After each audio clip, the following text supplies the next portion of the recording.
So what I'm gonna do is I'm gonna take the keys. As I turn the key in the ignition, and nothing happens. See that? No lights whatsoever. Nothing. The car does not start. And I'm gonna show you guys what we're gonna do today. So if your car was working yesterday and not this morning, that means your battery's kind of completely dead or semi-dead. But if it's a winter, I had a lot of these come to me. If I could get this guy open. This car's been sitting around for months and months, so there's no juice in the battery at all. But if your car, if it's corroded here, it's most likely lost contact. But if you take something and bang on it, it will recreate that contact. So all we're gonna do here is, if the car doesn't start and you're having issues, we're gonna put this jump box on, positive to positive, and let me see if I can get the negative on to negative. We should have light on screen. There you go. Immediately the lights came on and the car should start. And that's it. Take off the jump box and you're good to go. If your vehicle does not start and he's letting us know, you're screwed pretty much. Anyways, thank you for watching my video. Jump start your vehicle. If there's no lights in the dash, it could be a bad contact, okay? It could be a brand new battery and the corrosion between the battery is not gonna let it make contact, okay? And sometimes I tap on it, that works. I helped a lot of people over the phone. Anyways, thank you for watching my video. All right, guys, 2002 Toyota Camry. We're gonna replace the battery today. So this vehicle did not start at all, and the power is 0 on this battery.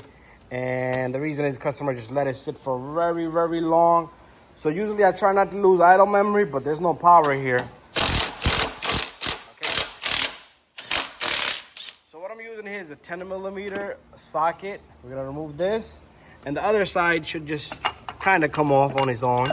But if it doesn't, then you're gonna probably have to heat this up or lubricate this, play around with it a bit. But very simple and easy. Negative comes off first. Put that baby to the side. Customer does want me to put these little tabs back on. Positive comes off second, but it goes on first. Okay, and then so if you have that issue, usually that's due to jam up. So what I like to do is to kind of tap on this, tap on that. If it still doesn't come out, you could tap side to side a bit, and this thing should start to move freely. And a good idea to clean in here. Good idea to clean in here with a wire brush or something like that. Anyways, this battery is ready to come out. 5-minute job, no more than that. Since I gotta put my camera down, I'm gonna just take that battery and put it back in there, and then we'll lock everything up. So battery terminal cleaner like this would help you. So just clean inside really well. I'm gonna do that off the camera a bit, and then I'm gonna come back, do both sides. And once it's clean, if you got an old battery, you could use the inside to do that. Anyways, let me clean everything up, and then we're gonna come back. Okay, now that it's all clean, what we're gonna do is we're gonna remove negative and positive caps here. I like to put this stuff on the old battery and get rid of it. This guy goes here, this guy goes here. So remember, we're gonna put this on, we're gonna put this on. Lock them both up. If you want to do it by hand, do it by hand. All you need is a 10mm. And we're gonna lock this up. What I'm gonna do next is I am gonna spray this some kind of battery. I have a battery spray, so we're gonna go back there, try to grab the hook if I can capture it. Same spot where we took it out from. Might be a little bit difficult because it's grabbing the battery on this side. So play around with it. And then once you have it lined, you should be able to get this bolt to where it belongs. Okay. There you go. Bada bing, bada boom. It's all done. Takes only 5 minutes to do so. And if you guys got any questions, don't hesitate to send me a message. I'm gonna get some terminal spray, greasing, and the car should just start right up. Here's what I like to use for the terminals.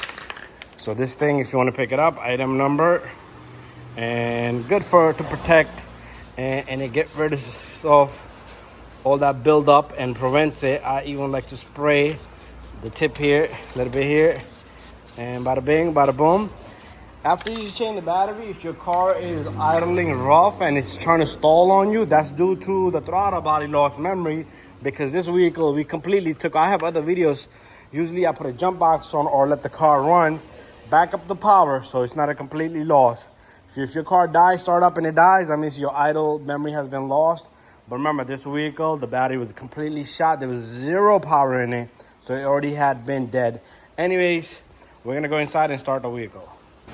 So here it is. Earlier I showed everybody that this vehicle did not want her to start. So now that we replaced the battery, sometimes you can let the car run for 20 minutes and we charge up the battery. But if the battery's been just sitting around, now we got power all time. Just with the key on accessory, we got power lit up and the vehicle should start. So remember, our idle might drop a little bit, especially when we put it to drive, but it will build itself. Or you could just let the car run for a good 20 minutes and drive around, and that's it. Thank you for watching my video. Don't forget to subscribe, share, and like. See you guys on the next video. So once you replace the battery, your car should come back to life.